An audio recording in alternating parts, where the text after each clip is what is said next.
Yeah, I mean, we might as well move on because it's quite a sad topic. Another one, Patrick, you mentioned this, the Quick-Step, Soudal Quickstep and Ineos Grenadiers, of course, they had a bit of a squabble over Remco Evenepoel. Seems like that's not going to happen. But it looks like, are they going to be merging now? Patrick Lefevre and the other owner want to sell Quick-Step to Jim Ratcliffe. Is that the story? I'm not really sure because, frankly, there's been so much talk about it that I'm not really sure what's fact and what's fiction anymore.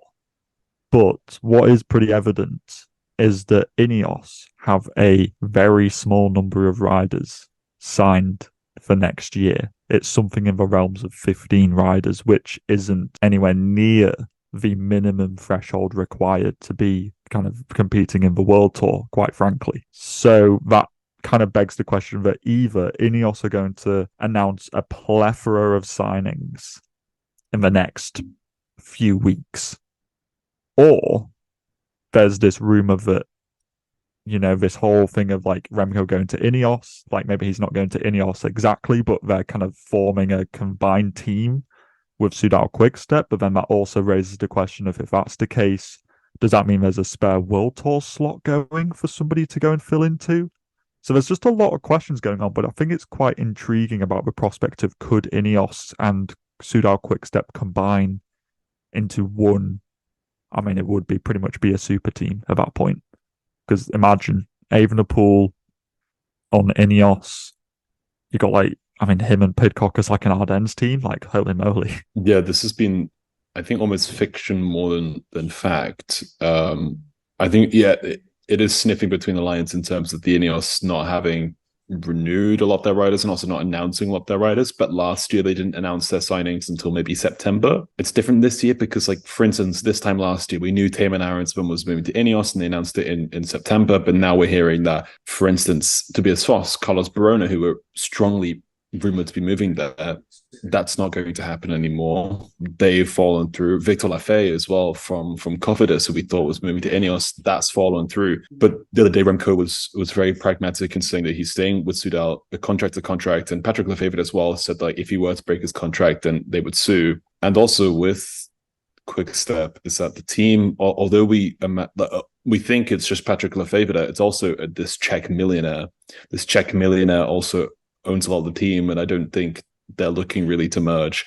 Ineos will be fine. We will have both teams separate next year. It'll be the status quo. I think now we're sort of maybe sniffing between the lines a little bit too much at Ineos Grenadiers. They'll pull through somehow. They might hire a bunch of teenagers like they did last year, but they'll be fine. They still have, like, although they only have 15 riders, it's still like a pretty star-studded lineup. Also, if Carlos Rodriguez stays, which is looking more likely now, despite the year-long rumors of him going to Movistar, then I think Ineos have more of a raison d'etre for next year. Hmm.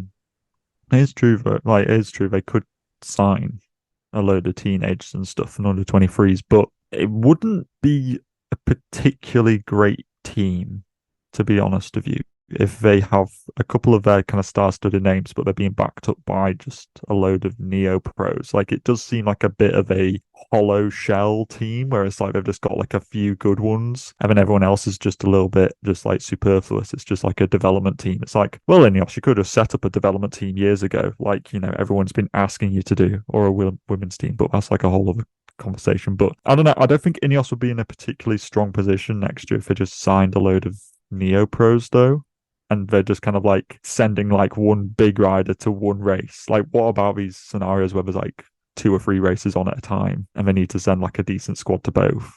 And it's like, well, it's time to field Mr. Billy over here, who's like a neo pro who literally he doesn't know what's going on, but he's being paid 30 grand a year. And it's kind of like, I don't think it'd be a particularly great team. What's wrong with Mr. Billy? Depends who Mr. Billy is. But I think I hate seeing teams merge, to be honest, because we've seen it quite a few times. Like the BMC team merged with CCC, but like every time a team merges, you're losing a top squad, and then like all the soigneurs and all the mechanics, they're all being merged as well. So someone's going to lose jobs. And obviously, you said they're going to be a super team if they merge. I think the two are already kind of super teams, no? So it's like you're losing one super team. But yeah, let's hope it doesn't happen. But Yeah, what were you saying, Ewan? I was going to say that what Patrick was describing was just DSM feminine in terms of signing a bunch of signing a bunch of near-pro teenagers and seeing how they do.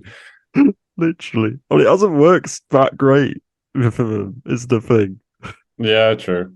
Tobias Lund, he's going to do something in the future. That DSM's World Tour points in 2022 and 21 were not great, but I still feel like Ineos have like two, like the teenagers are really good. Like I mean, he's not a teenager anymore, but like Magnus Sheffield, and Yeah. they've lost Ben Tullett, but I feel like they'll be fine. This is Ineos at the end of the day. Like we've seen teams go through worse and they bounce back. Remember 2012 Quickstep? Yeah, true. That was a sad time. Yeah. And they bounced back.